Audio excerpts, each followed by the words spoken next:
ಇಲ್ಲ ಅವ್ರು ಬೇಗ ಬಂದರು ಆ ಥರ. ಹಾಂ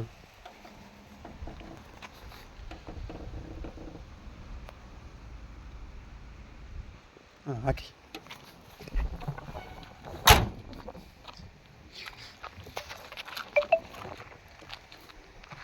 ಸರ್ ನಾಳೆ ಫೋನ್ ಮಾಡ್ಬಿಟ್ಟು ಒಂಚೂರ ಬೇಗ ಸ್ಯಾಲ್ರಿ ಆಗೋಕ್ಕೆ ಹೇಳಿ ಸರ್ ಮಾತ್ರ. ಹಾಂ ನಾಳೆ ಕೇಳ್ಬಿಡ್ತೀನಿ ಸರ್ಗೆ, ಸೂಪರ್ ಸರ್ಗೆ. ಇಲ್ಲ ಸರ್ ಅದು 11ನೇ ತಾರೀಕು ಆಗ್ತದೆ ಸರ್. ಹಾಂ ತಾರೀಕು ಇಲ್ಲ ನಾಳೆ ಹೇಳ್ತೀನಿ ಅವ್ರಿಗೆ. ಅಟೆಂಡೆನ್ಸ್ ಕಳಿಸ್ಬಿಟ್ಟು ನಾಳೆ ಹೇಳ್ಬಿಡ್ತೀನಿ. ಸರ್ ನಾಳೆ ಕಳಿಸ್ಬೋದಲ್ವ ಸರ್? ಇಲ್ಲ 1ನೇ ತಾರೀಕು ಕಳಿಸ್ಬಿಟ್ಟು. 1ನೇ ತಾರೀಕು ಕಳಿಸ್ಬೋದು. ಹಾಂ